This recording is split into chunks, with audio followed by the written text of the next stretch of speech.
Good afternoon, everyone. I will now call this committee of the whole meeting to order, and we will start with the territorial acknowledgement. In the spirit of reconciliation, we acknowledge with respect the history and living culture of the Anishinaabe, the people of the Three Fires known as Ojibwe, Odawa, and Potawatomi Nation, who have inhabited this land from time immemorial.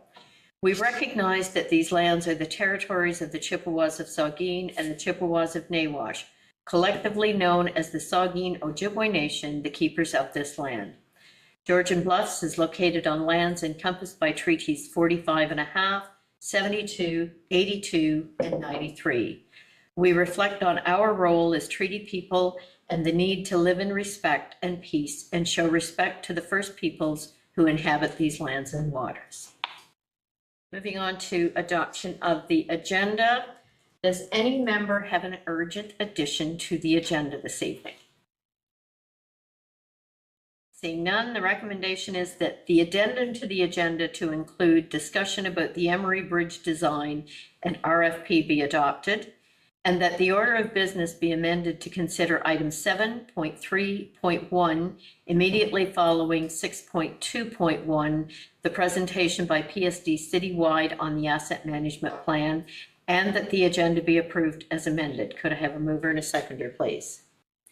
Councillor Winters and Councillor Day. Is there any discussion? I will call the vote. All in favor?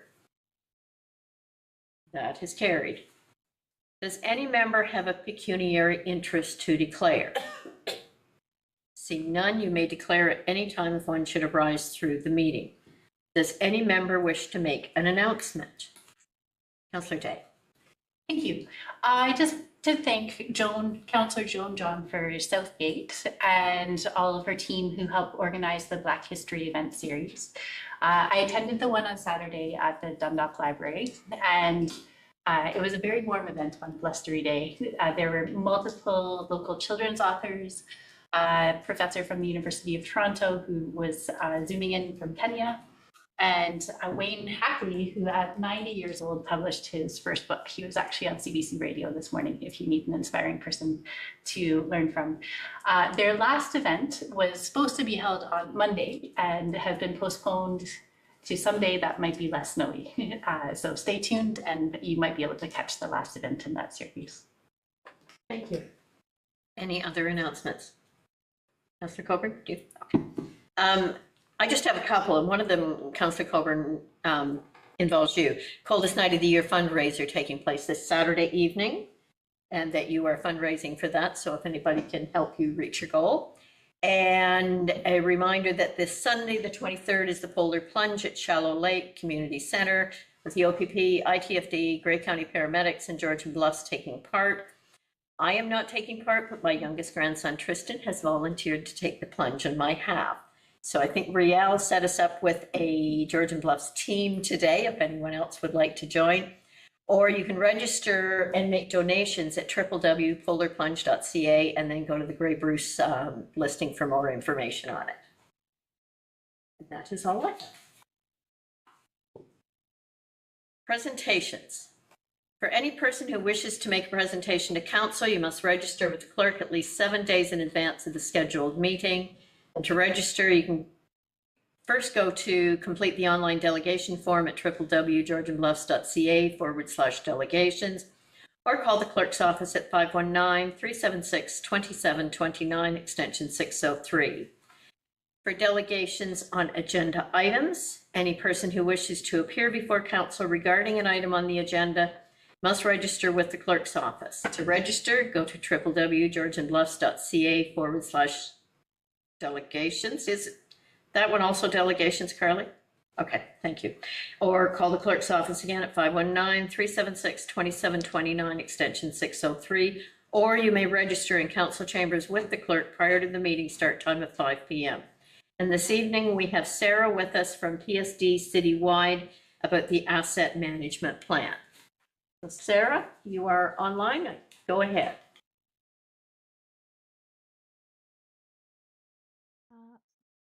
Hi, thanks so much for having me today. Can everybody hear me all right? Yes, we can hear you and welcome. Thanks for being here.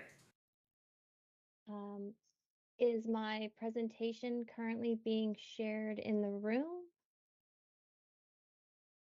I'm- Or should I share it online? I think staff are getting it here, so just Okay. give us a minute. Okay.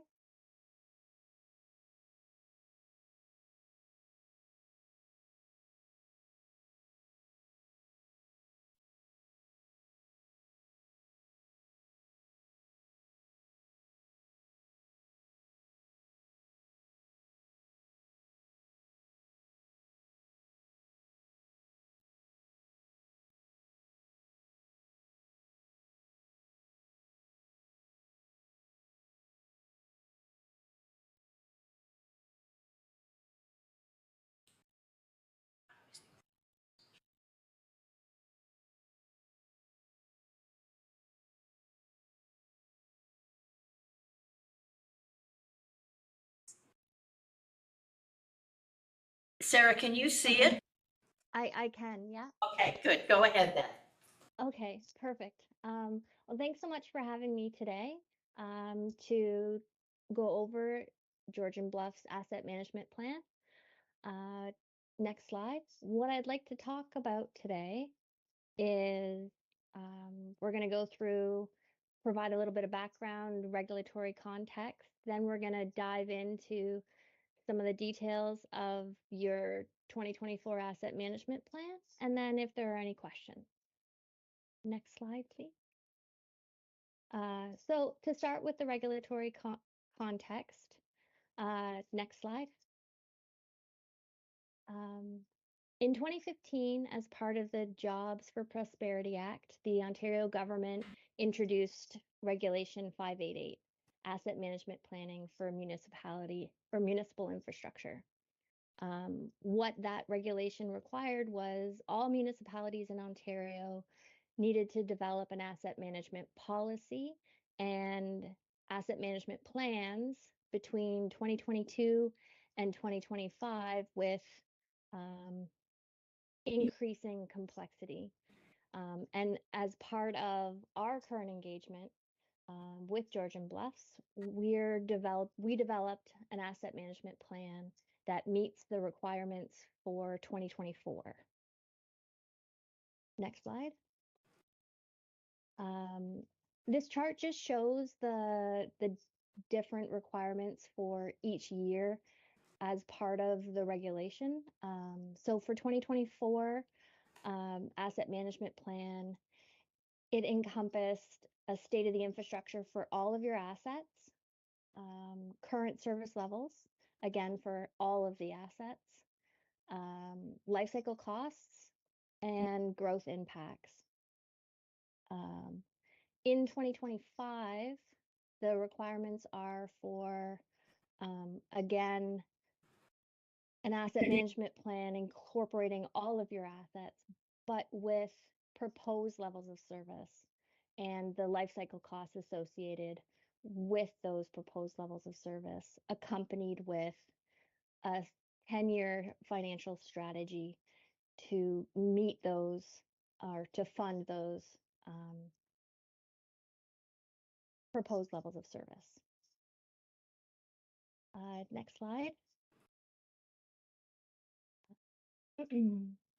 So in terms of your 2024 asset management plan, next slide. The regulation speaks to core and non-core infrastructure. Core infrastructure is roads, bridges and culverts, and your water network infrastructure, where non-core is everything else, which includes vehicles, machinery and equipment, land improvements, technology and communication assets, as well as all of your buildings. The asset management plan helps to support the efficient use of infrastructure or for funds on infrastructure programs.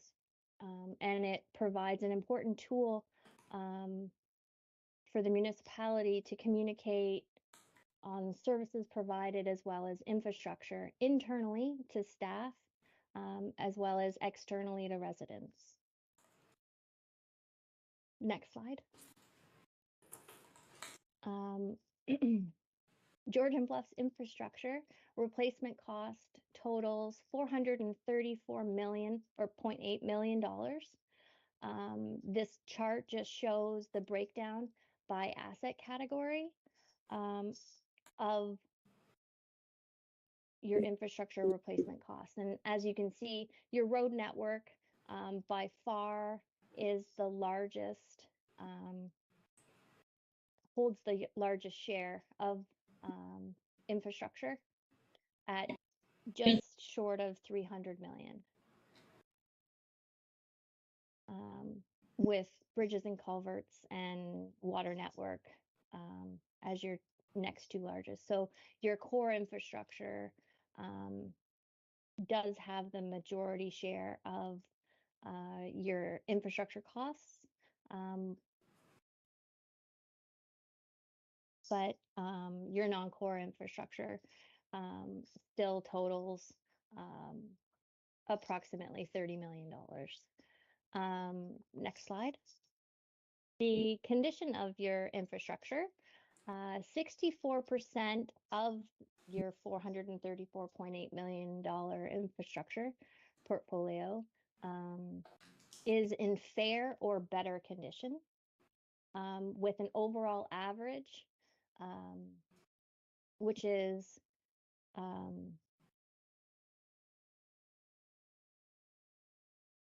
weighted using replacement cost value.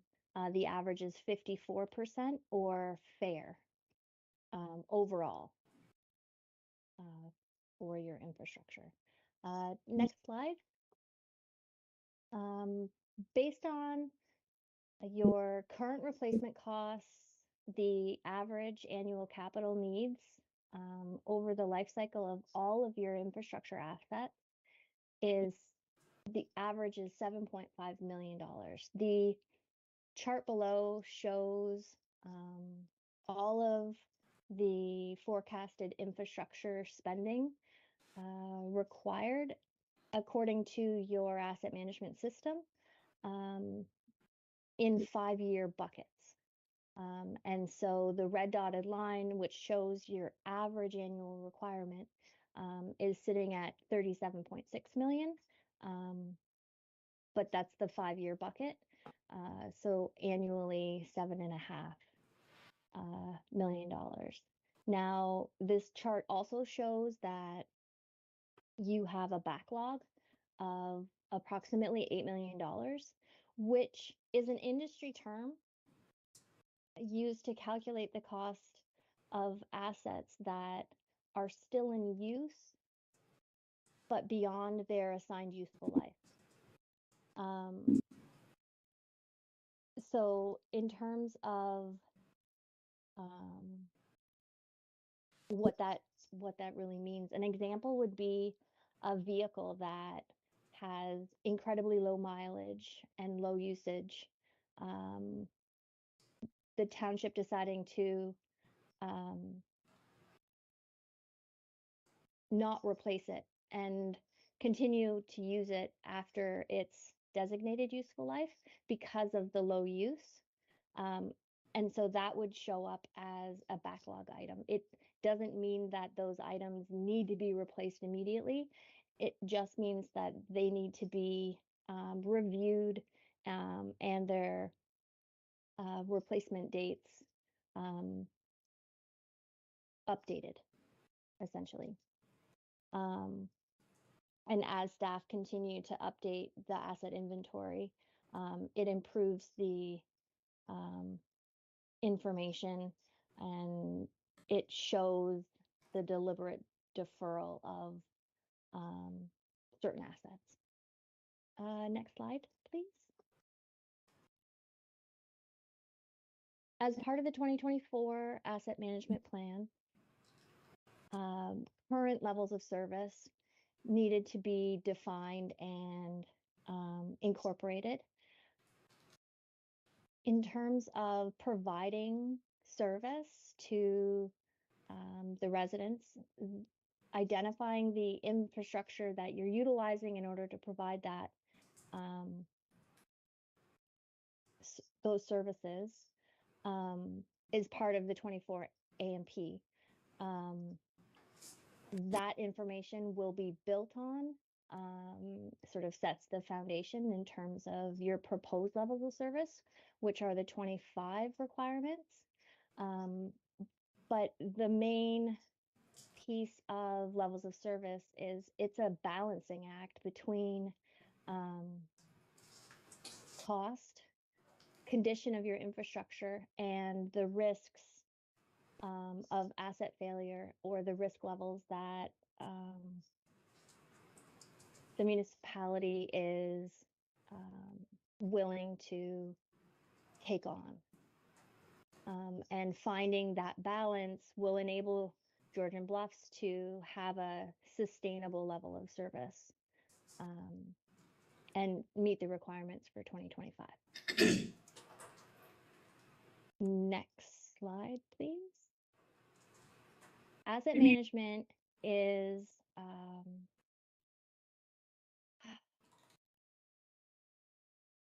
every municipality in Canada is struggling with finding that sustainable level of service and managing their infrastructure. PSD citywide has been working on a benchmarking initiative, and currently this data has 40 municipalities across Canada so far in the results.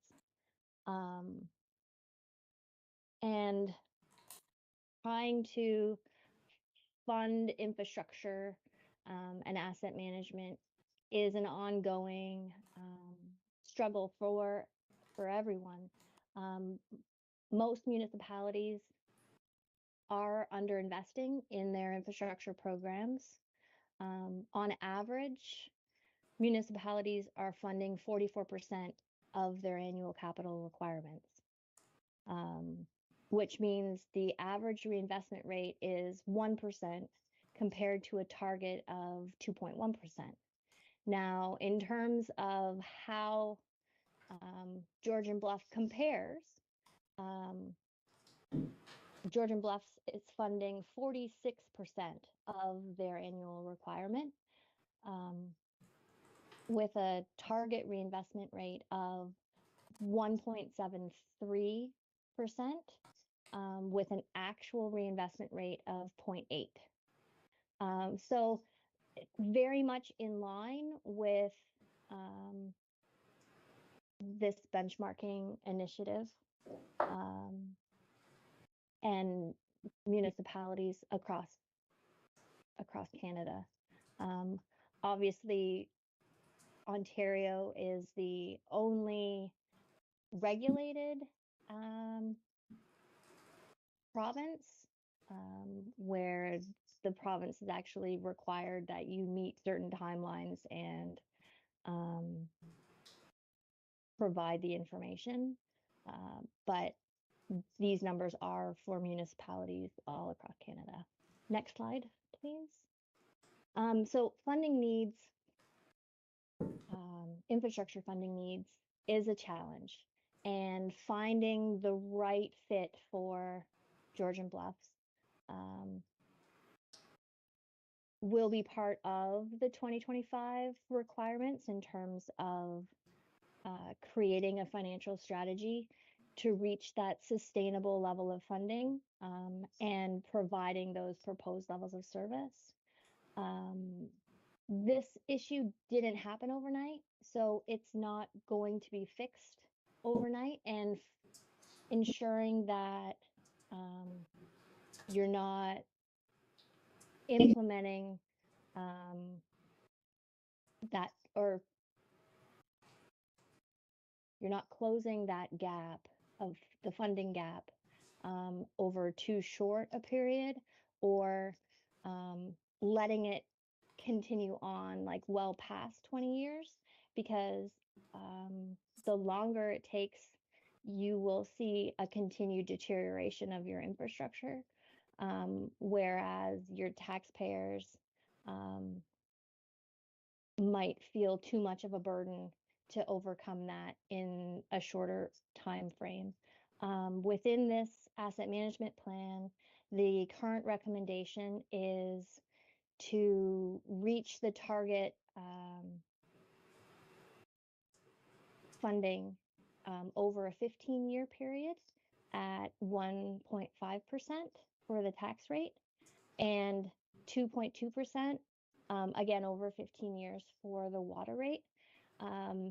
However, that being said, as part of the 2025 OREG requirements, your proposed levels of service will need to be looked at, and that value will be refined and confirmed, as well as you're undergoing a water rate study in 2025, which will help to provide additional analysis around rate increases for sustainable funding levels. Next slide. Key takeaways from this project. This asset management plan with the adoption by council Georgian Bluffs will be 2024 compliant with some further work to do for 2025. We always like to sort of reiterate that this is a snapshot in time. It's based on current data that's available. As staff continue to work towards updating and refining your centralized repository and developing internal processes that help with consistency of data management, your asset management plan will continue to, the program will continue to get better, but it is just as of today. Next slide. In terms of next steps, continued data improvement is always a recommendation, and the development of proposed levels of service will help the municipality find the right fit for their sustainable services and the right funding levels in order to maintain those service levels. Next slide. Questions?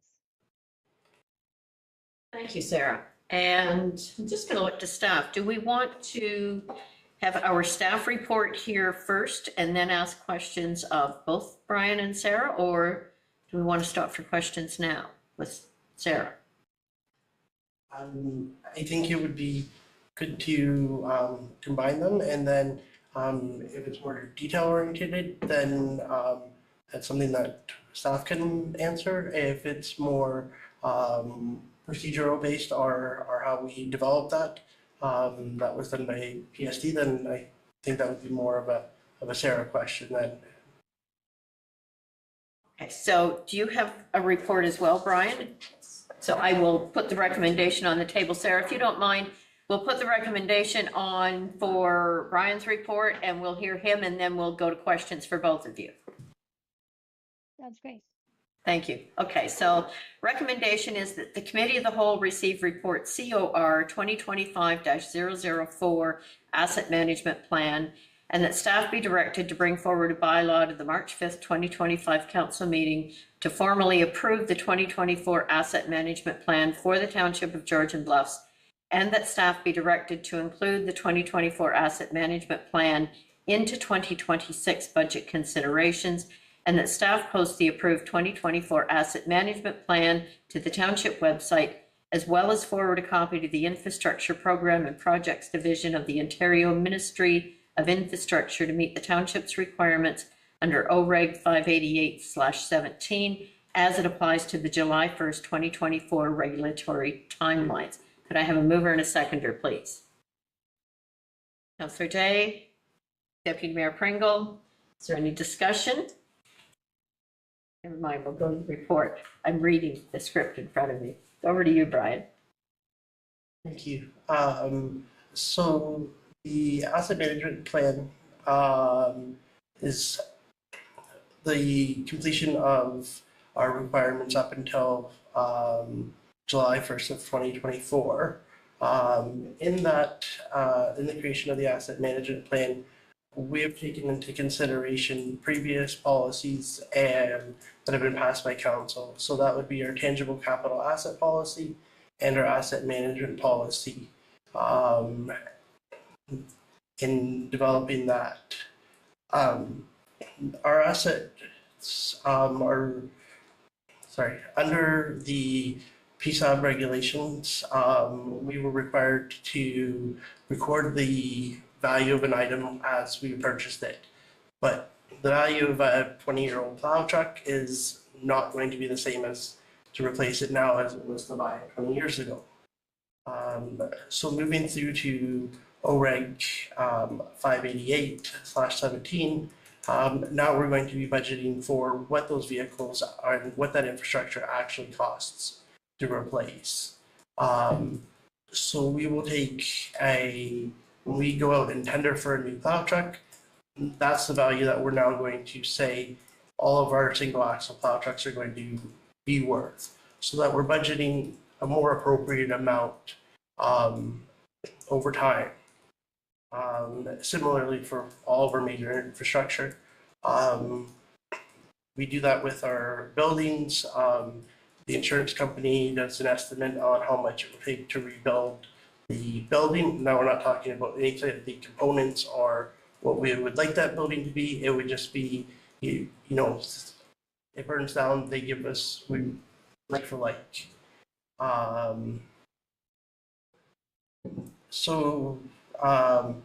With the completion of this asset management plan, we have applied the current levels of service. So if we say a plow truck is going to interchangeable capital asset plan last for 20 years, so that's what we've used for this. In that, we said our asphalt roads will last for 20 years, surface treated roads will last for 10 years. This hasn't taken into consideration things such as the hard surface preservation that council passed this year. So that will be something that we will look at as part of our levels of service.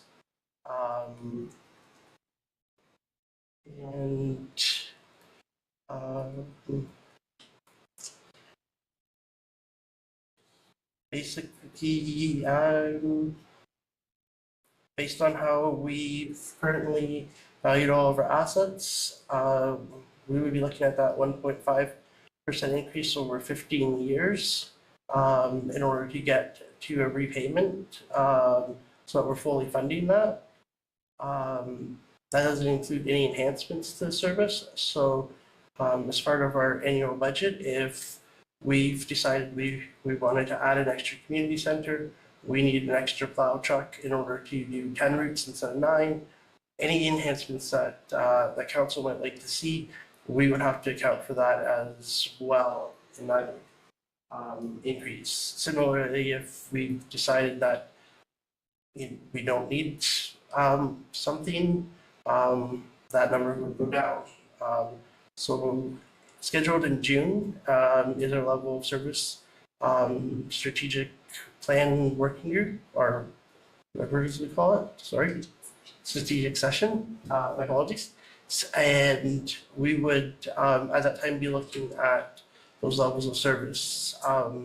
We had touched on that briefly during the functional class for our roads, in that we currently provide certain services to certain roads. For our core assets, we're going to dive into that a little bit more. What would that look like if we did, say, plow the roads twice a day? What that cost would be, or we choose to resurface a road after 8 years instead of 10 years. Those sorts of things. And any questions? Happy to answer, or Sarah would be happy. has to do about the creation of the plan. Thank you, Brian. I will turn to council then for questions. Councillor Day. Thank you to all involved for the creation of the asset management plan. I'm really happy to have this, if we pass it, moving forward to assist with future decision making. Conveniently, my question is for staff, as I think we've lost. I think they can still hear us, we just can't see them. Oh, okay. They're back. Perfect. I'm curious about the places where assets have been assessed as very poor. There's a few that stood out to me. One was the landfill. I feel like there's some history, some policy there that I'm not fully familiar with. And the other was with transportation and tech and communication with 52% very high risk, but a very poor rating for the transportation, tech and communication. I wasn't entirely sure what the tech and communication was within the transportation category. Part of that is the way that we have recorded our tangible capital assets. So if it was not over a certain threshold, that item was not captured. I believe so if we pooled a number of assets, then in order to get a $50,000 threshold as in our tangible capital asset plan, those items, that one item would be captured, but we might not have the one-offs that have come in over time to replace that. So things like the radios that are inside the plow trucks, those have been given a life expectancy not equal to the life of the plow truck, but they still stay in there. We still use them. They still work.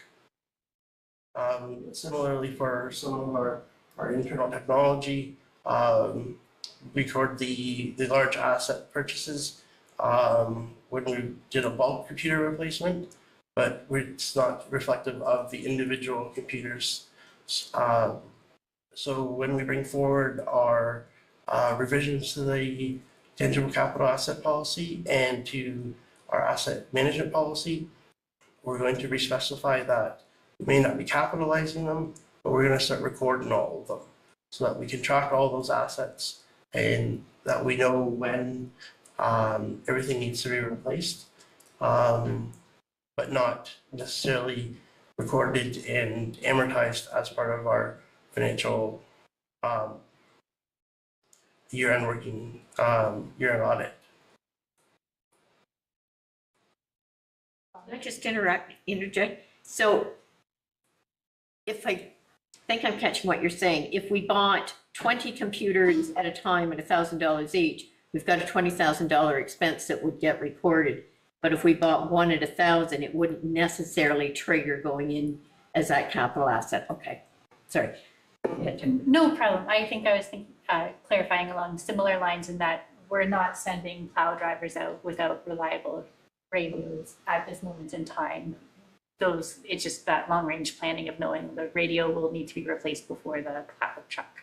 Mm-hmm. And part of it will also have been that we've set expected life on assets, and that has been reviewed for since like 2018. So we created this report, this asset management plan, based on those life cycles that we had completed at the time, based on our best knowledge, and some of those have just been, unfortunately, not necessarily reflective of industry average or how something's actually performed. Sarah gave a good example of some of our plow trucks. We have based it on age, and pickup trucks. We based it on age, but that's not the deciding factor on the quality of the equipment. If the pickup truck only drives a couple of thousand kilometers a year, it's gonna last a lot longer than the 5-year expected life. So some of these things will be based on usage as well. Answer yours. Councillor Coburn? My question is around our two older facilities and where they were placed in the matrix. I'm imagining at $8 million, it's not falling under the backlog. I'm particularly interested in the Kemble one, which is, I think it could be described as beyond its, I want to say life cycle, but that's a nursing statement about life Expectancy. usage. But it's past its best before date, but it's got high usage. So I'm curious as to where our older buildings are placed, and does the 1.5% increase in taxation take into consideration at this point in time any new facilities? And if it does not, which it probably shouldn't because we haven't made that decision as council yet, then I'm assuming the 1.5% is fluid based on the decisions that council makes about replacing some of these. Yes. So the amount that's in there is like for like. So we know that that's maybe not what we want, or that's not the like as fast as its useful life. But there will be decisions made by council as to it's the future of those assets. So if we were to replace that today, that number has been based on the insurance replacement. It's not any of the internal components.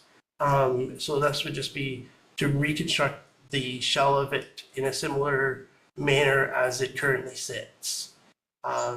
So if we wanted that to be a heated facility, that would be a betterment when that asset was to be done. If council decided that that asset was not of value, not saying that, of course, but then that would remove that 1.5 and start bring that number down. But if a report came forward for constructing a new building, then we would have to adjust that number up to reflect the additional costs for a new facility. I'll briefly add to that through you, Mayor Carlton. One of the areas of data that we've highlighted in here is around our buildings, and we haven't had that opportunity to look at what the portfolio is and what the portfolio should be, and that will be part of the facilities master plan, and we will take that data and the feedback from that plan as council give it to use the asset management plan to forecast various different options that might come from that. So I think that's a good way of demonstrating how this becomes a living tool as council sets strategic priorities and investment priorities. The asset management plan will respond as needed.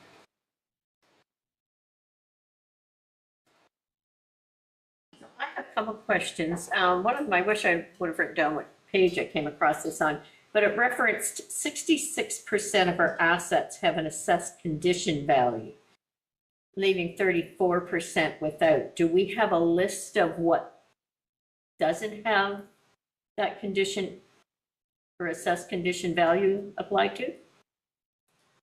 Sam? We have an idea of many of them. The ones that we know of, our roads are based on the last Street Logic pavement condition index. Our bridges are based on our last OSIM. But some of our things like our underground infrastructure for water is something that we don't have a condition based on, it's not something that we can just go out and have a look at it. We, so those are based solely on age. Our curb stops, we've grouped them all in there. We can see them, but it's not something that we go out and test to see if they're still working. We said that they last for 20 years. That's the industry expectation. But we haven't gone out and assessed every curb stop. Those would be examples of some of the items that we haven't been able to go out and individually assess for. So they've just been based on an estimated age. We have a water line that's in the ground. It's going to last 80 years if it was installed correctly. We're 25 years into it. So we said that that's about a third, or about two-thirds, 66% or something like that. Okay, so that then somewhat makes sense, because on page 80 of the report, it shows our water mains as all being in very good condition. And that surprised me to read that. So that would explain there's no way of getting a true condition, so it's going on age there. Okay. Certainly, just to add to that, when we do have Ontario Clean Water Agency doing underground repairs, or if they are having to leak repair in an area, we have started to ask them to give a rough estimate as to the condition of the pipe that might be there.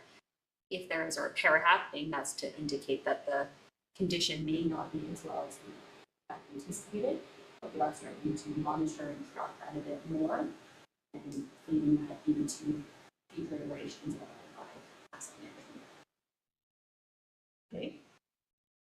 And all of this is based on today's infrastructure, not factoring in any future growth. So the county's growth forecast isn't being taken into consideration there, and the future impact of what that would have on our asset management plan. So as that growth occurs, it gets added to the plan. Okay. Concrete roads. Can you tell me where we have a concrete road? It would be Atkins Street, in off of Youngs Drive. We would not expect to replace that with concrete. That would be expected to be replaced with probably asphalt. But right now it is a complete concrete road.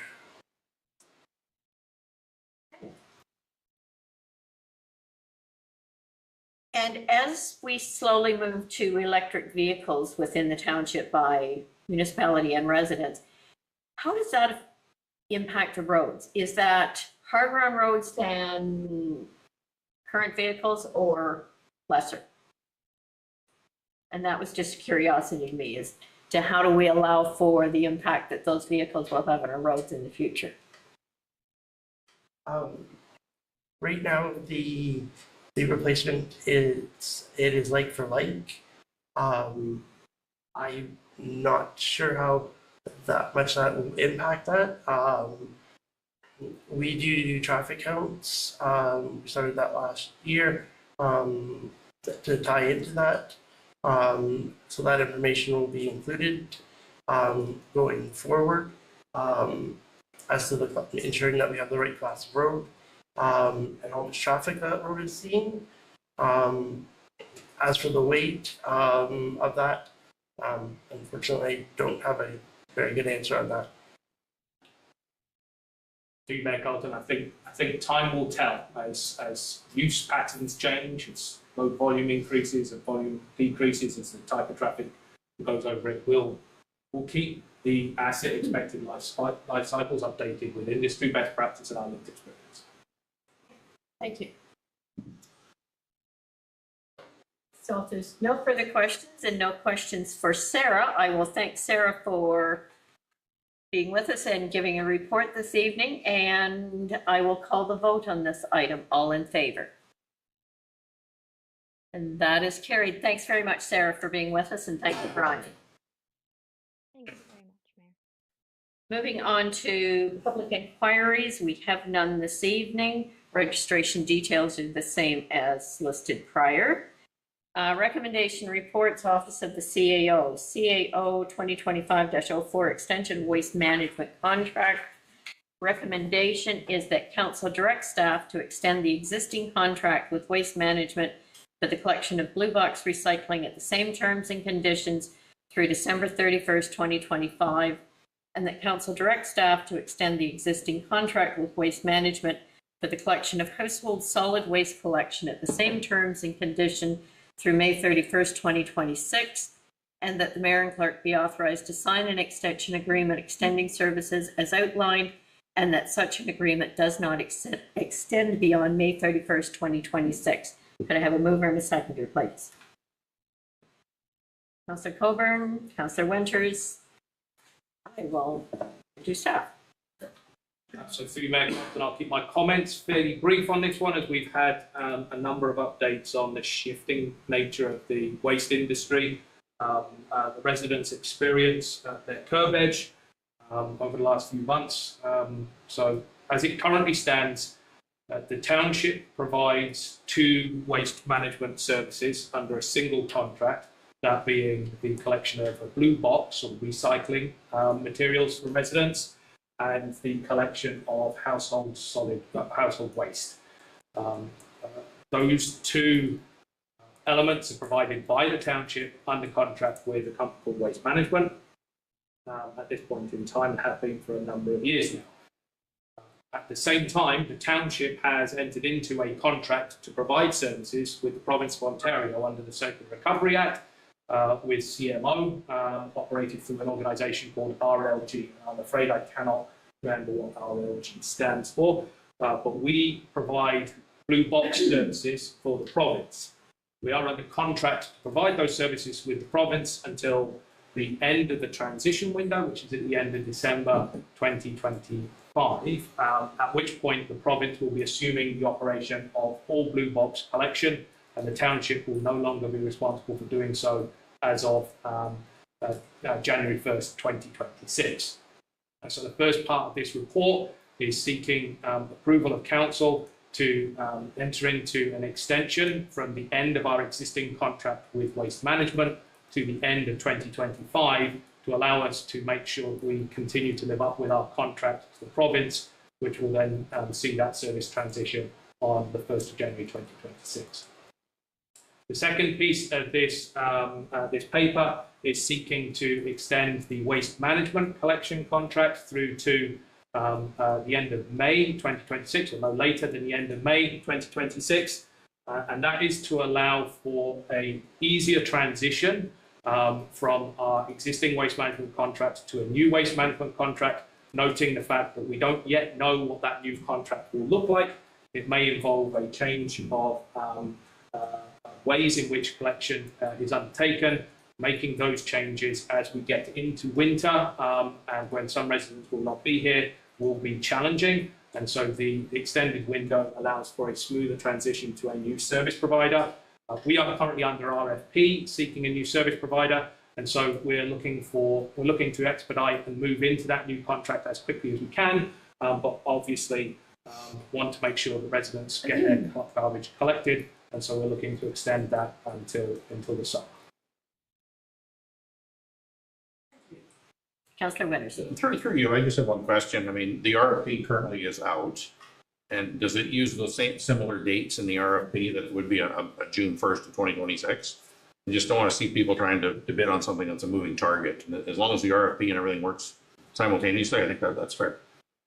So you may Carlton, yes, we've lined it up with a June date, but we're not committed to that June date at this point in time. The way in which the RFP, which we do hope to bring back to council very shortly, probably in March actually, will allow for a contract negotiation period after we've chosen who we'd like to work with, and that may allow us to move that date further forward, but we set that June 1st date in the contract so everybody's aware. Councillor Day. I feel like I know the answer to this question already, but in the interest of clarity, And for those who might be listening online, why are we extending a contract when we've been unhappy with some of the service? And will we continue to work with Waste Management to try and improve communication and services during this period of time before the new RFP goes out and the new contractor is selected? Through Mayor Carlton, I think an excellent question and well asked, Councillor Day. So yes, we will continue to work with Waste Management. That work is ongoing, and I think it's safe to say the township staff were on the phone with Waste Management first thing this morning as they were informing us of their route plans today, given the closure of Highway 6 between us and their business, and understandably have largely completed a successful collection today. I won't know the full details of that until tomorrow, but we continue to work with Waste Management on a regular basis, and I'm delighted to say that there have been some significant movement. Different personnel have been providing support to Mount Forest, which is the location we see services provided from, and definitely seeing a much better level of communication and partnership over the last few weeks. And certainly we've battled with some significant weather. It's not to say that this weather and future events are not going to cause some challenges, but we will continue to be committed to working through those all the way up until the end of the existing contract. And if Waste Management are chosen to be our provider into the future, we will continue to work with them and any other provider to try and ensure that we minimise disruption. Any further questions? Seeing none, I will call the vote. All in favor? That is carried. Development and infrastructure. Recommendation is that council receive staff report DEV 2025-21 and that a capital budget in the amount of $72,040 be created and funded from the Shallow Lake Water System Reserve to support the necessary construction for the Shallow Lake Water Treatment Plant upgrades as needed. Could I have a mover and a seconder, please? Councillor Day, Deputy Mayor Pringle, and who am I turning to for this one? Okay, Kevin? Go ahead. Good evening. Can everybody hear me okay? Yes, we can. Okay, perfect. Through you to the chair and to members of council, thanks for having me this evening. I'll be pretty brief on this report and somewhat of a good news story. The budget has been amended through Aqua. They went into negotiations with the single contract that was received, single bid that was received for the quote. So the revised price will be $44,500. And the quote went out is to replace the filter media and to replace air piping and scour piping in filter number 1 in the Shallow Lake water treatment facility. It was noticed in January through normal procedures of backwashing. Aqua noticed that they were having some complications with the backwash units and air scouring. At that point, Aqua made the assumption that the underground piping and the air piping units are deficient and need to be replaced. Not only that, the existing media in the filter is original to the tank since it was installed in 1996. So Aqua entered into a quotation procurement and procured through 3 individuals who are experts in the field of filter media replacement. At that time, Aqua received 1 bid back, and it was for Continental Carbon Group Inc. So staff are recommending that Aqua proceed with the sole bid, the single bid, I should say, for the amount of $44,500. What is, as this is a good news story for an amended budget, what is unknown is the actual filter tank condition. As stated before, it is original to 1996. It is aluminum. The tank has been prone already to certain deficiencies, mainly through pinhole leaking. It is unknown why that is occurring, if it was a deficient source in the aluminum itself, or if it's caused from chemical scouring or erosion over time. So that tank has currently already gone through 1 one repair, and that's the patch, which you can see in the photos. The second repair occurred in the bottom piping, which is being held together by a clamp. So unfortunately, at this time, Aqua and staff cannot assess the inside of the tank until the filter media and all the components are removed. Just want to just make council aware that hopefully, if all goes well, the filter media and the components will be replaced without an issue. However, worst case scenario, and the filter unit itself is badly damaged, the cost could consider to be raised, and the worst case scenario would be that perhaps a new filter unit will have to be repaired on site, or the existing filter will have to be replaced and a new filter will have to be assembled in the plant, which will cause complications, obviously, with the treatment of the water. There is 2 filters in the Shallow Lake Water Treatment Facility. Filter 1 will be offline for a certain amount of time as the filter media is being replaced. Again, worst case scenario, if that tank needs to be fully replaced, we're looking at extended life, or we're looking at extended out of service for that filter. Aqua is planning for one of the worst case scenarios. Talking to Leo, there was a few remediation considerations. One of them would be to line the tank. After consulting with a specialist in the field, lining the tank is not favorable, just because once that filter media is removed, that tank will have to be sandblasted or soda blasted. It'll have to be disinfected. It has to be cleaned. The fear is that once you start soda blasting with very fine particulate material on an already thinning aluminum tank, it may do more damage than anything. And there's no guarantee that that lining will be will hold. So again, worst case scenario, we're looking at a full tank replacement, and let's hope that's not the case.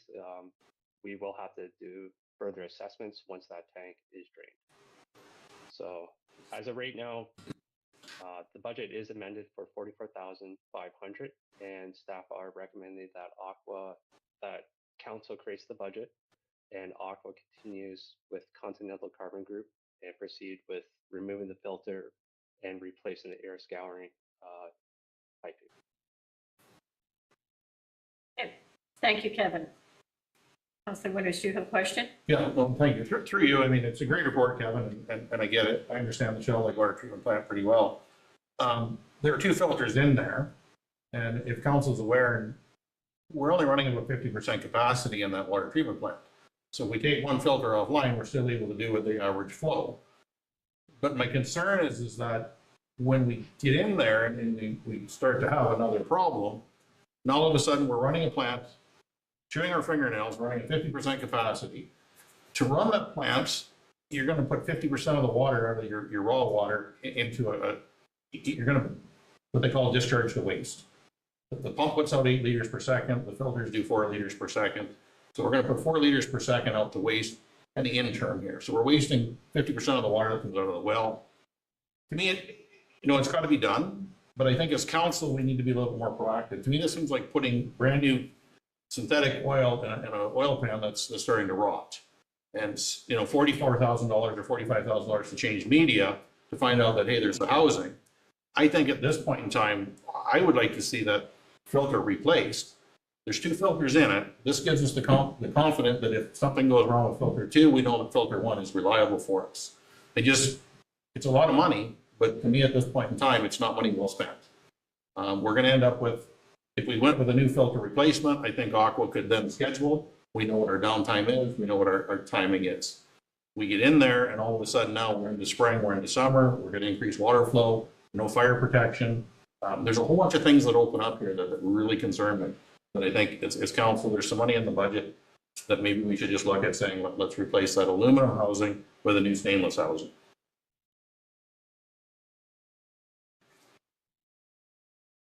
Okay, thank you for that. I'm going to turn to staff, and do we have any idea of what cost and time frame would need to be factored in there? So through to the mayor, at this time, Ontario Clean Water was talking to a specialist in the area that manufactures aluminum tanks. At the time of the report and as of this time tonight, I don't have any costs and I don't have any timelines.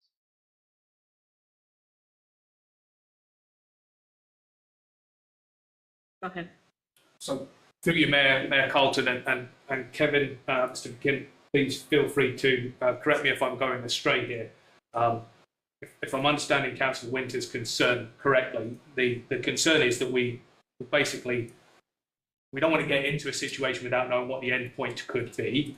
I suspect what we could do is we could try with Aqua to find out a cost for the full tank replacement and bring that back to council to see whether council is keen to proceed with a full tank replacement regardless, or whether we just have that cost with the approval in the back pocket that if we discover when we take the media out that that tank really is past its end of life, that we move forward. And I don't know if that comes some way to addressing your concern. It addresses the long-term concern. It doesn't address the interim operational concern. That walking into a project saying, we're going to do this, but we may have this, and we don't know what the outcome would be. I would prefer that we approve the filter media replacement because that's going to happen one way or the other. But I'd like to throw it back at Aqua and maybe see a report back the 1st of March saying, here's what the new housing or filter housing is worth. This is what we can schedule. Here's where it's going to be. I don't think it serves us well to go into this. I mean, you wouldn't go to the oil change and put synthetic oil in an oil pan that's rotting. We've seen pictures of it rotting. I did actually have a conversation with Aqua, and they were quite concerned that any sort of preparation on the inside of that tank, there may not be the wall thickness there to sustain it. So we're opening ourselves up for long-term leakage, additional problems. And spend $45,000 where you have to remove it to do internal work again seems problematic. I really think at this point, let's approve my recommendation would be that we approve the filter media because that's a company that specializes in that. But before we pull the trigger on timing, we get a price on what that filter housing specialty tank is and what that time frame looks like. We do it to people of Shaw Lake that we offer fire protection and we offer them water when they need it. They pay dearly through the years, and I just think realistically that this one has to be done once and done right and done very systematically.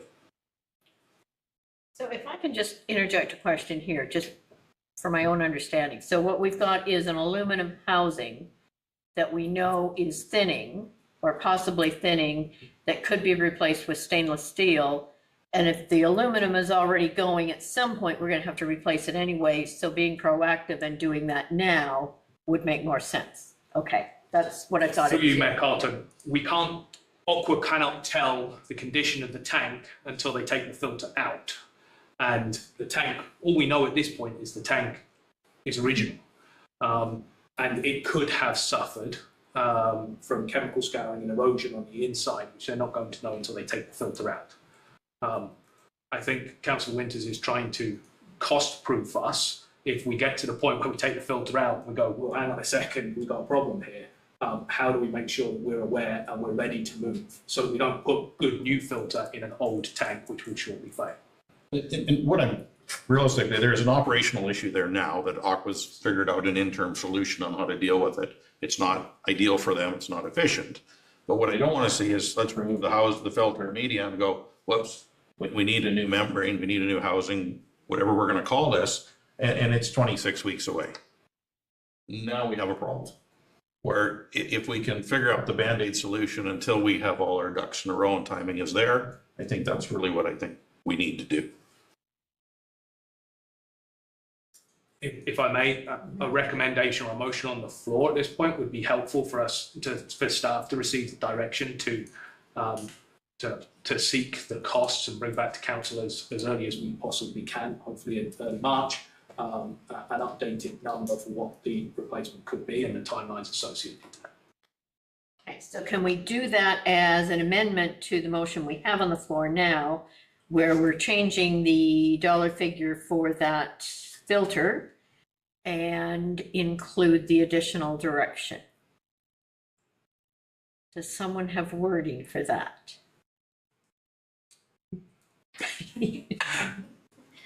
I know the basic intent, but I don't have words for it. Thank you, through you, Mayor Carlton. I may open it up for suggestions and feedback, but noting that the budget amount has been amended, as you suggested, the amount I have amended to be the 44,500 for the filter media replacement. And then I have added an additional line that says that the filter media replacement work be approved, but that staff be directed to obtain a quotation for additional work to be identified for the long-term integrity of the treatment plant at the earliest opportunity. I can change some of that to be more specific. I think we need to, and I understand the earliest opportunity, but I think it needs to be done prior to the media replacement, is key here.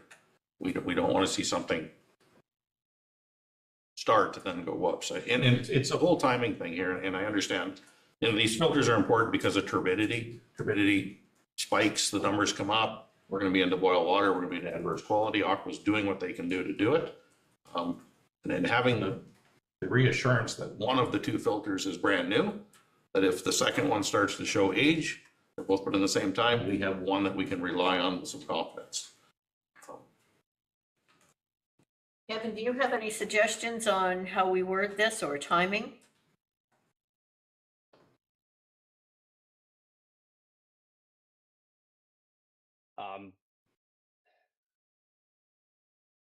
Unfortunately, nothing to. I understand council's direction right now. To put it on paper, unfortunately, I don't have the exact wording as to how correctly to word that. Sorry. That's okay. Sorry to put you on the spot. CEO? If I may, I've just flipped this to both Ms. Craig and Mr. Finken. The staff be directed to seek an estimate for the complete replacement to filter housing 1 at the earliest opportunity and prior to the replacement of the filter media. Does that handle coming back to council for approval and a budget number? Is that implied there? Do we need to pull that out? That staff be directed, sorry, to you, Mayor Carlton, the staff be directed to seek an estimate and report to council for the complete replacement of filter housing 1 at the earliest opportunity and prior to the replacement of the filter media. Mayor Carlton, I was also going to suggest that we just have the direction to obtain the quotation, and further approvals would come back to council once the quotations are obtained. So we are, though, approving the 44.5 for, okay. So we had a mover and a seconder. We've amended the motion. I should have a mover and seconder on that amended motion. I would move the motion. Councillor Winters, Councillor Coburn. Any further discussion? I will call the vote on the amended motion. All in favor? That is carried. And now back to the main motion. I will, Councillor Coburn? Sorry, what we just voted on was the amendment. Now if I'm understanding this correctly, we're voting on the main amended motion. Yes. Yeah, the main motion as amended. So I will call the vote on that. All in favor? That is carried. Okay. Next item is updates from members appointed to county council committees and local boards. Are there any updates from anyone other than me? See none. From county council, from February 26th, the Planning and Economic Development Advisory Committee, the 2024 annual report for each councillor was presented along with the package of information that I shared with everybody this evening, with updated maps and such. And there is actually an annual report coming with a copy for everyone. However, we haven't been back to the county for an in-person meeting because of weather, so I don't have those yet. So that will be coming forward. Some of these new maps are the regional and cycling and information about the new Gather campaign. The Warden's Leadership Breakfast / Luncheon will be held on April 4th and will include an educational session from EPCOR about P3s in water and wastewater servicing, and noting that there's a need to focus on housing and employment lands. The second annual full-day Economic Development Leadership Forum that some of us attended last October will be hosted again this October on the 30th. And in 2025, staff are also planning to begin discussions with each member municipality to draft terms of the Team Gray Memorandum of Understanding to clearly define roles, responsibilities, resources, and expectations with a goal of completion by the second annual Economic Development Leadership Forum. And this will align with the broader regional work surrounding municipal partnership opportunities, investment-ready employment lands, and significant regional economic development projects. And they're now using a new map of Grey County that has removed the boundary lines for individual municipalities, so that the focus at the beginning is to highlight Grey County as a whole region. And then, so Team Gray will be emphasized first, and then the individual municipalities will be focused on later. At County Council on the 13th of February, there was discussion held about the federal grant application for the Active Transportation Fund, which is being submitted for Grey Road 17, which would be for a separated multi-use trail to be developed to support active transportation connecting Georgian Bluffs through Nichols Gully to Owen Sound in the 10th Street corridor. And additionally, a section of Grey Road 1 that will work from 23rd Street west in the city out to the East Linton Cobble Beach area and it's to incorporate paved shoulders, providing space for active communities to travel in that area. And the applications have to be in by February 26th. Then there was a closed meeting report came back from Aird Burless. I should say it was about a complaint made about a closed session meeting that the county held, which was a special County of Grey Joint All Council meeting held August 8th. And a list of reasons was given for why they had determined that council did not, the complaint listed reasons council had contravened the Municipal Act. The report came back with a list of reasons saying why that we did not hold an improper meeting. And it was determined that council was entitled to consider the report in closed session pursuant to the closed meeting exceptions in clauses 239, 2D, and F, and to give direction to staff based on that report. And it was recommended that this report be made public by publishing it on the council agenda, which has been done. There was also a draft forest management bylaw brought forward, and after consultation with the public and municipalities, a final version will be presented to County Council for their consideration. A report was provided about the current committee of the whole structure that had been used since 2017. It also provided an overview of the previous standing committee structure. Did not evaluate which option is more suited for Grey County, but provided some of the pros and cons of standing committee structures and committee of the whole, and spoke to suggestions for improvements under the current system, and elaborated on the practices of Grey County related to committee management during this term of council. So the report was received for information with further discussion to take place about making changes to the committee structure for the next term of council. And Kim Wingrove, CAO of the county, gave a verbal report and presentation to County Council about the proposed tariffs being brought forward and the potential impact that could have on Grey County businesses. Federation of Canadian Municipalities and Association of Municipalities of Ontario are also working to bring forward reports on the impact that will be shared as they are available. And Mayor Ian Boddy of Owen Sound brought forward a notice of motion to establish a joint municipal services ad hoc committee at the county to look at shared approaches to address the challenges that municipalities in Grey County encounter. And that was it. Does anyone have any questions? Seeing none. Unfinished business, we have none. New business is the Emery Bridge design and RFP update, which is further to notice of discussion provided by Councillor Rick Winters at the February 5th, 2025 meeting of Committee of the Whole. I will turn it over to Councillor Winters to start the discussion. Thank you. So my real question is back in, I believe, the spring of 2024, we had a presentation by GEI Consultants was a public meeting. We talked about some design options, some ideas. And subsequent to that meeting, on 2 different occasions, I had asked about an update regarding the Emery Bridge, and I was told that we'd have a report forthcoming. I was quite shocked when I actually saw, after my return from vacation, that we actually have an RFP out for the replacement of the Emery Bridge. And yet council hasn't looked at design options. Council hadn't really looked at, where's the cost savings. I mean, it is an important bridge, but there's also, I think council has to have some decisions of how much money we spend on a bridge that services a few properties in that area. I know the consultant was leaning towards, concrete buttons, concrete bridge, but there are other bridge options out there. And I really thought that we were going to get some sort of engineered estimate before that hit a tender.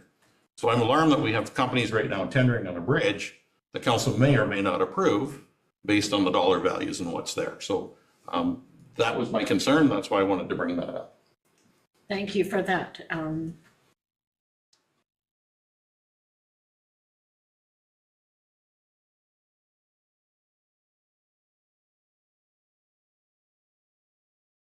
Welcome, Michael. I wasn't sure who I was looking for on the screen there. Welcome, Council. I can certainly start off the discussion, and I think before we start, I just wanted to acknowledge that oversight by staff and not bringing the design considerations back. Typically, what happens is we get involved in a number of projects, and in this case, we looked back at the minutes of our April meeting, which I can find the last minutes we had. Going back to the April 17th meeting, at that time we had our council had actually went towards with the alternative B, which was a single lane bridge. And then there's also some discussion about how that bridge could be adjusted to accommodate agricultural equipment, some larger bollards on the side, or not cantilevers, I mean, on the sides, what have you. And at that time, we're also given direction that staff entered into negotiations with GM Blue Plan for a single source contract. Be that as it may, Councilor Winters does bring forward a good point that we should have possibly brought back those detailed designs for council's elaboration later in the year when we did receive them. So based on the direction that we received in April, we did work with the engineering consultant on a detailed design process. And again, I regret that was not shared with council. And it was concluded in late November that we wanted to move this tender process fairly quickly through the process, so that we would begin to start with the replacement of Emery Bridge in 2025, or at the very least in 2026. So the 3 options that we looked at, and Kevin or Al can certainly jump in here. We looked at a cast in place or rigid frame kind of thing, a prefabricated modular design, and also the more of a traditional timber deck and steel girders, what have you. Engineers, after looking at the different design options, really put forward wanted to advance the cast in place concrete bridge, and that seemed to provide the lowest capital costs and lowest operational costs. The other 2 options, even though they may have had their strengths, they had higher costs and shorter life cycles. So I believe the tender was kind of released to maintain that aggressive scheduling for the 2025 construction schedule. the bridge deck is be a little bit wider than the existing bridge, and then there's the cantilevers that will also help with the larger agricultural equipment moving across. And there's additional details that I'm sure Kevin and Niall can provide, but we're certainly at staff, we're certainly happy to share the detailed design report with council.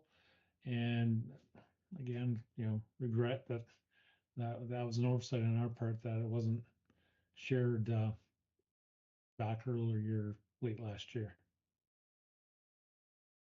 Thank you, Michael. Councillor Winters. So, I mean, I struggle, and I appreciate your explanation, but I struggle with the oversight when on 2 different occasions after April, I did ask if it was coming forward, and I was assured there would be a report coming very shortly. So that is an oversight. It has been missed, duly noted by myself. And I find it, not that I disrespect our engineering company at all, but I find it odd that every other municipality around us tries alternative bridges for less money. But when we come to Georgian Bluffs, they're more money. That one I really struggle with. I mean, we all read the reports, we all see what's going on. There are different options out there. Again, Emery Bridge is an important bridge. It needs to be done. We agreed on single lane. I'm not debating that. We agreed on cantilever so that the farm equipment could pass. It's just, I feel like we've been hoodwinked here, and we're going to get back into a corner when staff's going to come to us and say, here's the tender that was received, here's the price, take it and then go. And we as council are going to say, we missed a couple of steps. It just doesn't sit well with me. I had to have that conversation. I had to put it out there. Thank you. Councillor Day. If the conversation is going to continue in this line, I'm going to declare pecuniary interest, given my nature of the nature of my relationship with the engineering company that we've been discussing. Understood. Okay. See you. So through you, Mayor Carlton, just very briefly, and as Mr. Ben has indicated, we're quite happy to share the report and apologise for the oversight. I think there is a learning lesson, and I'm not the first person that would like to put red tape in the way. One of the reasons we overlooked it was that it wasn't actually a motion put on the floor and direction received by staff. And so I think one of the learning lessons from us is we need those directions, because otherwise they're not actually captured. So Councillor Winters is quite correct. He did ask and it was discussed.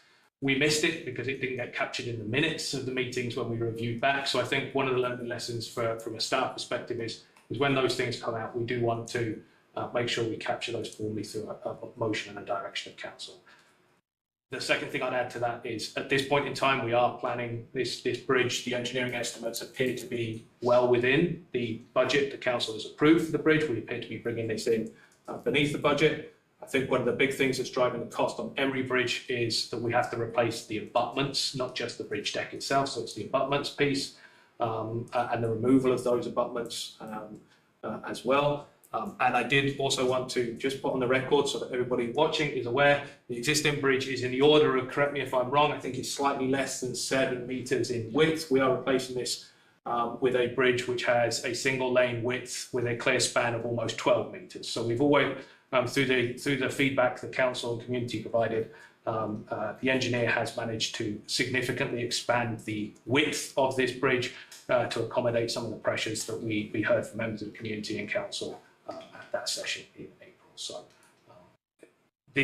we are at this point in time, it looks likely, we hope the engineering estimates bring this in under the budget that council has approved.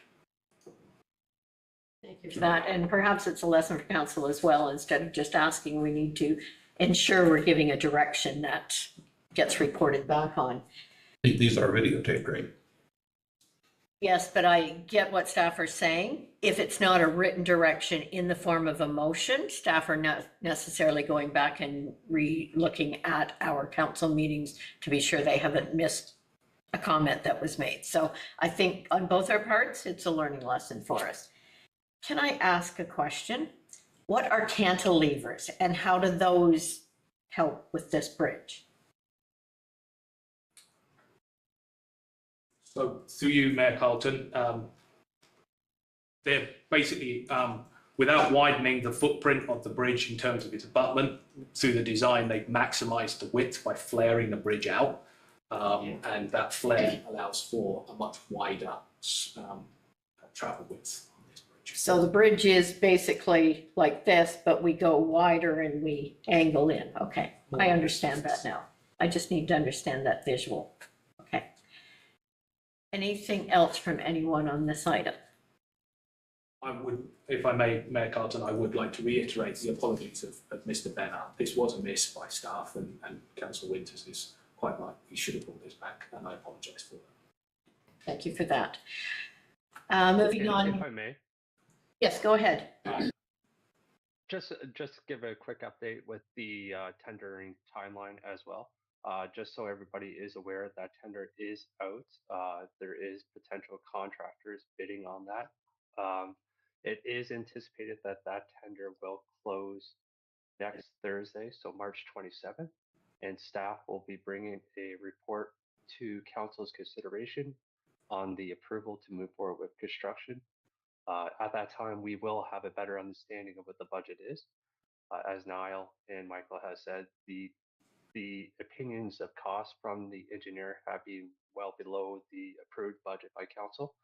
And if council does consider and approve the construction costs, we will be moving into construction hopefully mid-May and hopefully end by November, October. Okay, thank you for that, Kevin. Okay, next item is notice of motion or notice of discussion. Does any member wish to provide a notice of motion or notice of discussion this evening?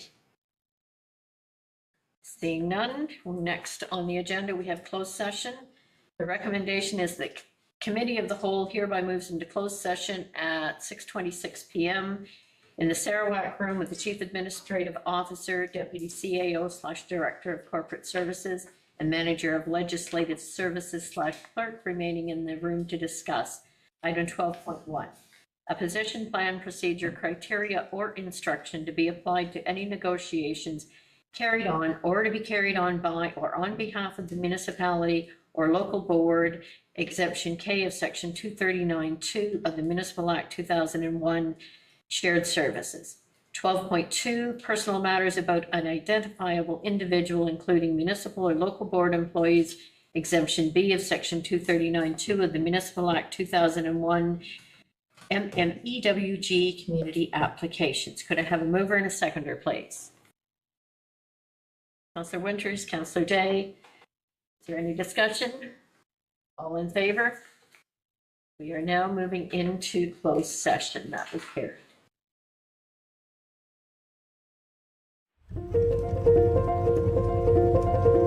Georgian Bluff has a lot of activities to do. It's really nature driven, and it's like the community is very nice, very friendly.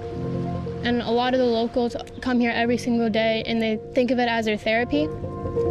We're the Farouk family. We started Farm on the Lake, and the community, everybody around it, the support structure, the township has actually made us to who we are today. And now that we have this set up, this whole operation is well received by the community. People drive down from far, far away to do camping, glamping with us. A lot of people come from far away to see the goats, and they're really amazed. Sometimes we feed the babies in front of them.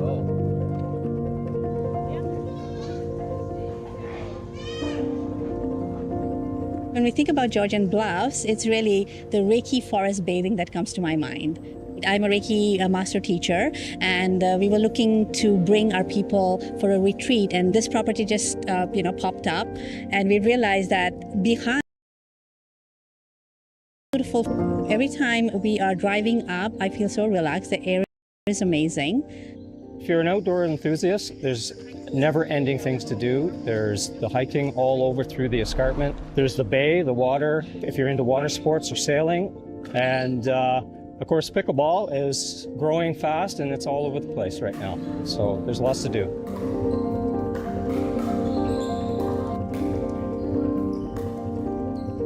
What we enjoy the most about Georgian Bluff is having access to the beautiful nature around us, the cultural impact from the First Nations to the local artists. The trails and so many great things to do, and lots of business opportunity here, and tourism as well to support our business.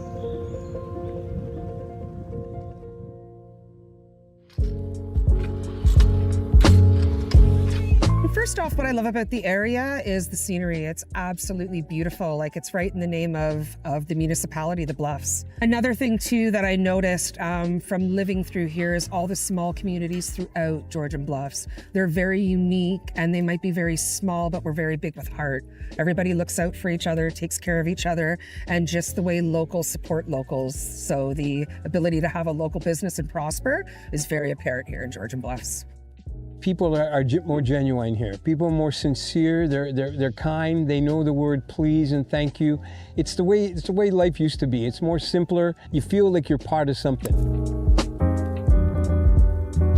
The Township of Georgian Bluffs as a municipality is proud to serve its residents, whether it be looking after infrastructure, looking after our roads, grading our gravel roads, looking after our parks, our trails, our community centres, our ice arena, or providing the services that residents rely on every single day when they come to our township offices. I'm proud to lead a team which is here serving the residents of Georgian Bluffs every single day.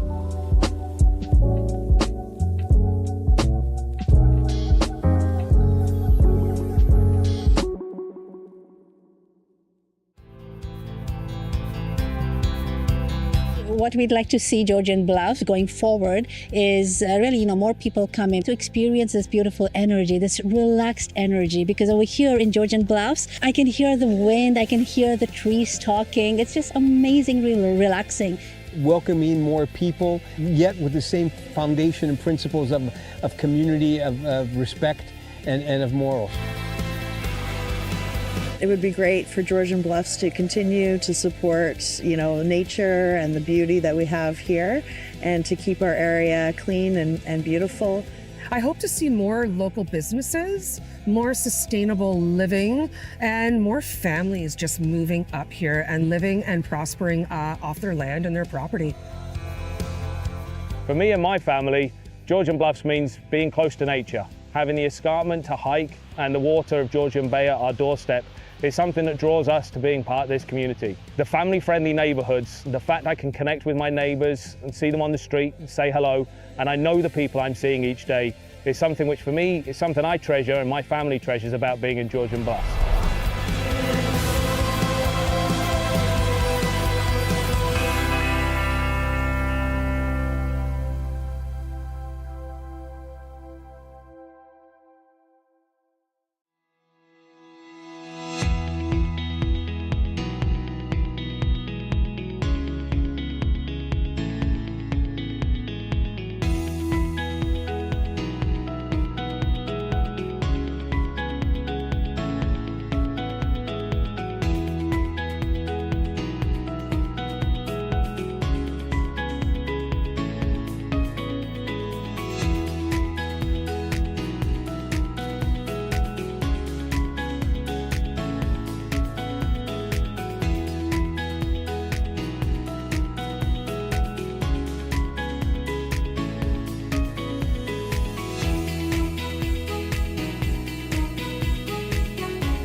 The Welcome Package is a tool that was developed by GB-LIP's subcommittee community.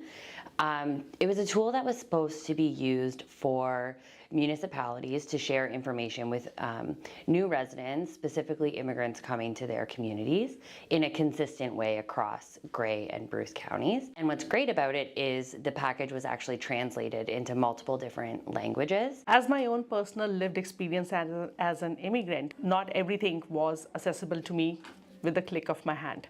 But the Welcoming Package, if you look up the municipality website, all the information that you need about the schools, about the local hospitals, about the local grocery stores, about the settlement service provider in your area. So I think it is a one-stop shop for all your settlement needs.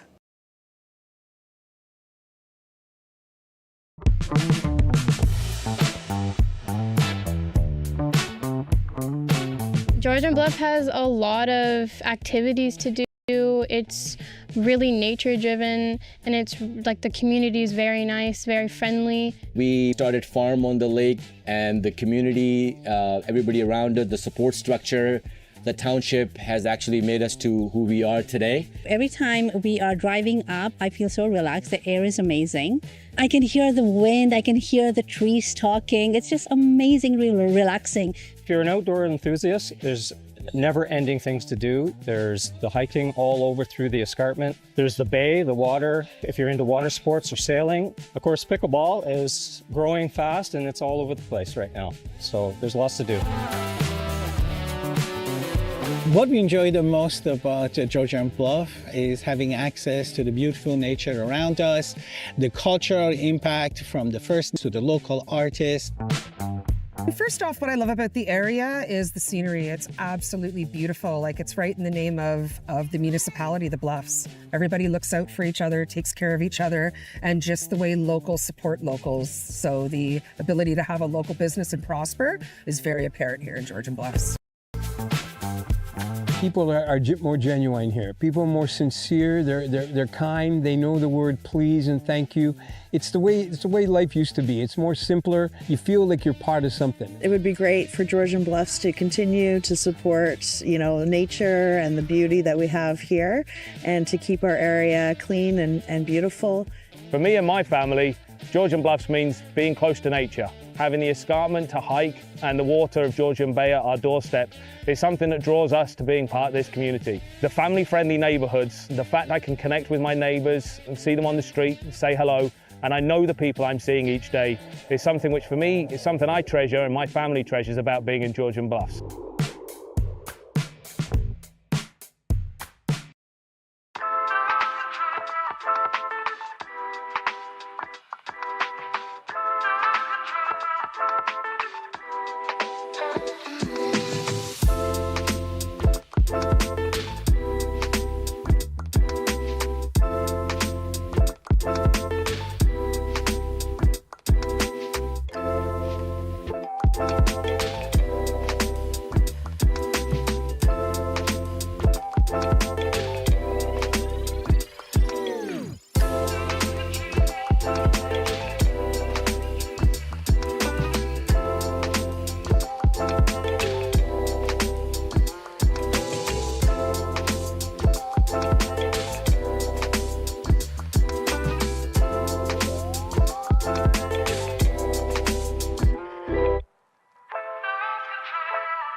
Georgian Bluff has a lot of activities to do. It's really nature driven, and it's like the community is very nice, very friendly.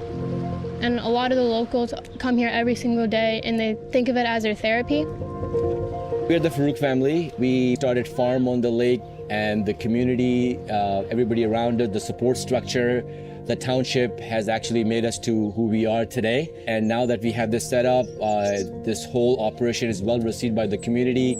People drive down from far, far away to do camping, glamping with us.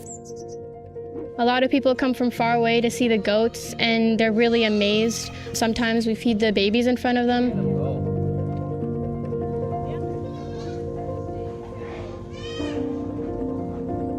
When we think about Georgian Bluffs, it's really the Reiki forest bathing that comes to my mind.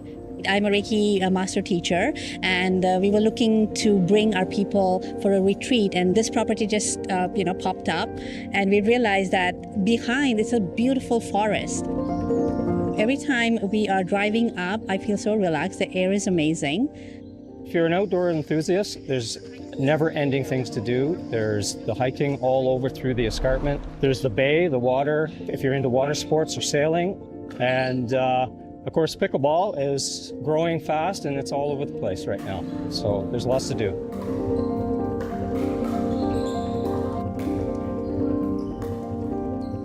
What we enjoy the most about Georgian Bluff is having access to the beautiful nature around us, the cultural impact from the First Nations to the local artists. The trails and so many great things to do, and lots of business opportunity here, and tourism as well to support our business.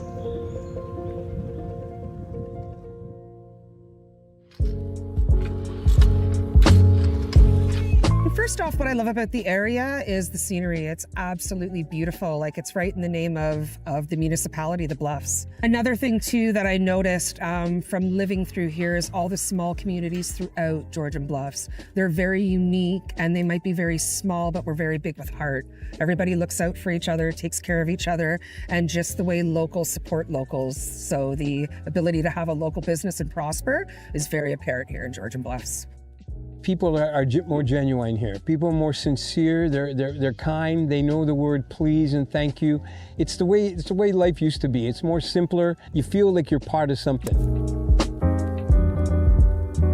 The township of Georgian Bluffs as a municipality is proud to serve its residents, whether it be looking after infrastructure, looking after our roads, grading our gravel roads, looking after our parks, our trails, our community centres, our ice arena, or providing the services that residents rely on every single day when they come to our township offices. I'm proud to lead a team which is here serving the residents of Georgian Bluffs every single day.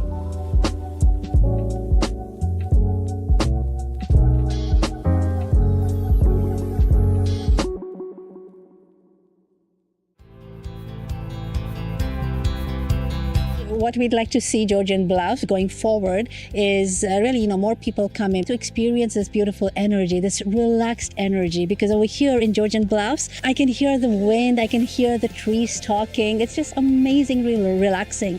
Welcoming more people, yet with the same foundation and principles of community, of respect, and of morals. It would be great for Georgian Bluffs to continue to support, nature and the beauty that we have here, and to keep our area clean and beautiful. I hope to see more local businesses, more sustainable living, and more families just moving up here and living and prospering off their land and their property. For me and my family, Georgian Bluffs means being close to nature. Having the escarpment to hike and the water of Georgian Bay at our doorstep is something that draws us to being part of this community. The family-friendly neighbourhoods, the fact I can connect with my neighbours and see them on the street and say hello, and I know the people I'm seeing each day, is something which for me is something I treasure and my family treasures about being in Georgian Bluffs.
The Welcome Package is a tool that was developed by GB Lips subcommittee community.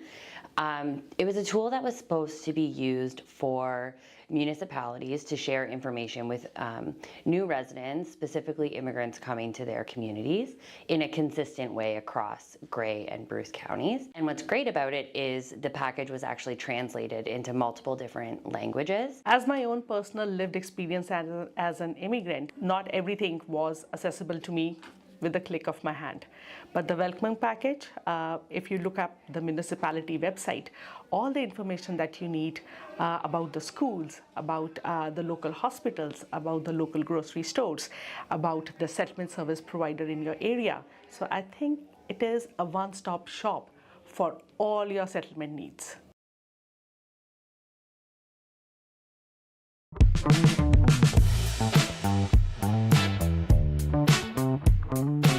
Georgian Bluff has a lot of activities to do. It's really nature driven and it's like the community is very nice, very friendly. We started Farm on the Lake and the community, everybody around it, the support structure, the township has actually made us to who we are today. Every time we are driving up, I feel so relaxed. The air is amazing. I can hear the wind, I can hear the trees talking. It's just amazing, really relaxing. If you're an outdoor enthusiast, there's never-ending things to do. There's the hiking all over through the escarpment. There's the bay, the water. If you're into water sports or sailing, of course, pickleball is growing fast and it's all over the place right now. So there's lots to do. What we enjoy the most about Georgian Bluff is having access to the beautiful nature around us, the cultural impact from the First Nations to the local artists. First off, what I love about the area is the scenery. It's absolutely beautiful. Like, it's right in the name of the municipality, the Bluffs. Everybody looks out for each other, takes care of each other, and just the way locals support locals. So the ability to have a local business and prosper is very apparent here in Georgian Bluffs. People are more genuine here. People are more sincere. They're kind. They know the word please and thank you. It's the way life used to be. It's more simpler. You feel like you're part of something. It would be great for Georgian Bluffs to continue to support, nature and the beauty that we have here, and to keep our area clean and beautiful. For me and my family, Georgian Bluffs means being close to nature. Having the escarpment to hike and the water of Georgian Bay at our doorstep is something that draws us to being part of this community. The family-friendly neighbourhoods, the fact I can connect with my neighbours and see them on the street, say hello, and I know the people I'm seeing each day is something which for me is something I treasure and my family treasures about being in Georgian Bluffs.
Georgian Bluff has a lot of activities to do. It's really nature driven, and it's like the community is very nice, very friendly.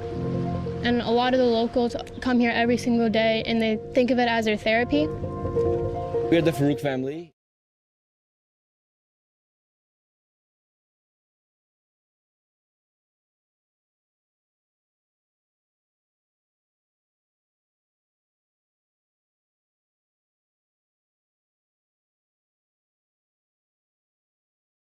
We are back out of closed session, and I would note that council went into closed session under open meeting exemptions K and B of section 239(2) of the Municipal Act 2001. As a result of closed session discussions, the following actions were taken.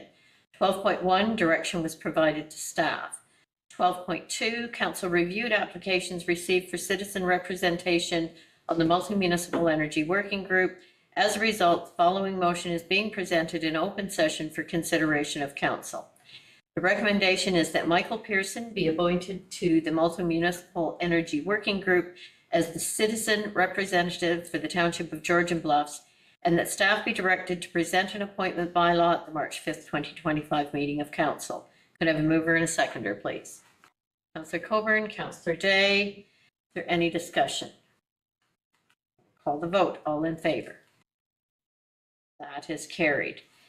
And adjournment, council will meet as regular scheduled in a few minutes on the next special council meeting, and that the meeting be adjourned at 7:25 p.m. Can I have a mover and a seconder?